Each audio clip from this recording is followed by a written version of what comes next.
କାଲି ଯେତେବେଳେ ଆସି ସନ୍ଧ୍ୟା ବେଳେ ପହଞ୍ଚିଲି, କାଲି ପରଠୁ ଯେଉଁ ଟ୍ରିଟମେଣ୍ଟ ମୋର କରୁଛନ୍ତି ବହୁତ ଭଲସେ କରୁଛନ୍ତି, ବହୁତ କେୟାର ବି ନେଉଛନ୍ତି।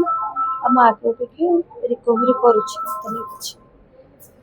ଯେଉଁ କହିଲେ ଓଡ଼ିଶାରେ ରଜ ମନାଉଛନ୍ତି, କୋଉଠି ନା କୋଉଠି ମୋ ପାଖକୁ ଯେମିତି ମୋ ସମର୍ଥନ ମାନେ ବିକ୍ରୟ କରୁଛନ୍ତି, ମୋତେ ବହୁତ ଖୁସି ଲାଗୁଛି।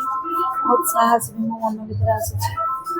ସୁସ୍ଥ ହେଇଗଲେ ମୁଁ ନିଶ୍ଚିନ୍ତ ପୁଣି ଥରେ ବ୍ୟାକ୍ ସେ ଚାଲିବି ନିଶ୍ଚିତ ଭାବରେ ହେଇକି ମୁଁ ଅନ୍ୟ ଆପଣଙ୍କର ଏଫଆଇଆର ଅଛି। କୋଉଠି ନା କୋଉଠି ମହାକାଳ ପୋଲିସ କଳା ଯେଉଁ ପୋଲିସ ଅଛି, ପୋଲିସ ସହଯୋଗ କରୁନି। ମୁଁ ଏଠି ଦାବି କରିବି ଜୁଡ଼ିସିଆଲି ତଦନ୍ତ କରାଯାଉ।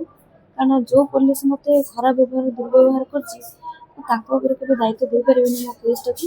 ମୁଁ ଜାଣିନି ବି ଏପର୍ଯ୍ୟନ୍ତ ମୋ କେସ୍ ରେଜିଷ୍ଟର ହେଇଛି ନ ହେଇଛି, ମୋ ଦେହ ଖରାପ ଅଛି, ମୁଁ ବୁଝିପାରିନି କ'ଣ ହେଇଛି। କିନ୍ତୁ ମୁଁ ଆଉ ଗୋଟେ ଆପ୍ଲିକେସନ୍ ପୋଲିସ ବିରୁଦ୍ଧରେ ଦେବି। ଚାହୁଁଛି ଯେ ତୁରନ୍ତ କାର୍ଯ୍ୟାନୁଷ୍ଠାନ ଗ୍ରହଣ କରାଯିବ।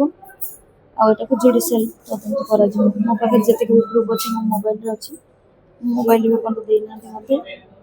ଭାବରେ ତଦନ୍ତ କରାଯାଉ। ମୁଁ ନିର୍ଦ୍ଦୋଷ ଥାଇକି ମୋତେ ଯେଉଁ ଭଳିଆ କେସ୍ରେ ଛନ୍ଦିଛନ୍ତି, ଯେଉଁଭଳିଆ ଧୋକା ଲଗେଇଛନ୍ତି, ଏଗୁଡ଼ାକୁ ପ୍ରତ୍ୟାହାର କରିବାକୁ ମୁଁ ଦାବି କରିବି।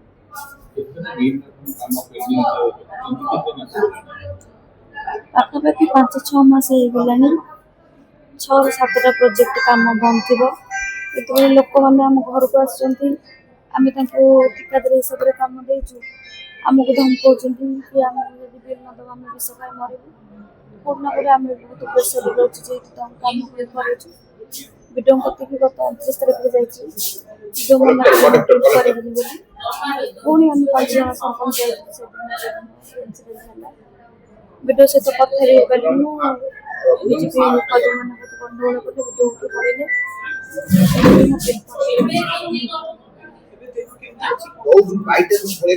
ଦେହ ଆଗ ଅପେକ୍ଷା ରିକଭରି ହେଉଛି ମୋତେ ଲାଗୁଛି। ମୁଁ ଚାହୁଁଛି ଯେଉଁ ବିଡିଓ ଯେଉଁ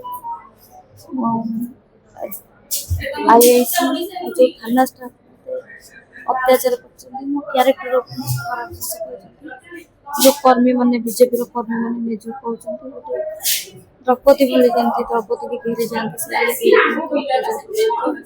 ସେମାନଙ୍କ ବିରୁଦ୍ଧରେ କଡ଼ା ଅନୁଷ୍ଠାନ ଏବଂ ମହାକୁଳ ବିଧାୟକଙ୍କର ଇସ୍ତଫା ଦାବି କରିବି। ସେ ନିଜକୁ ଇସ୍ତଫା ଦିଅନ୍ତୁ, କାରଣ ସେ ଏମଏଲଏ କହିବାକୁ ଯୋଗ୍ୟ ନୁହନ୍ତି।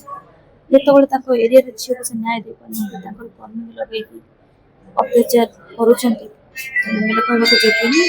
ତୁରନ୍ତ ଇସ୍ତଫା ଦିଅନ୍ତୁ। ଆପଣ ଏମଏଲଏ ହେବାକୁ ଯୋଗ୍ୟ ନୁହନ୍ତି।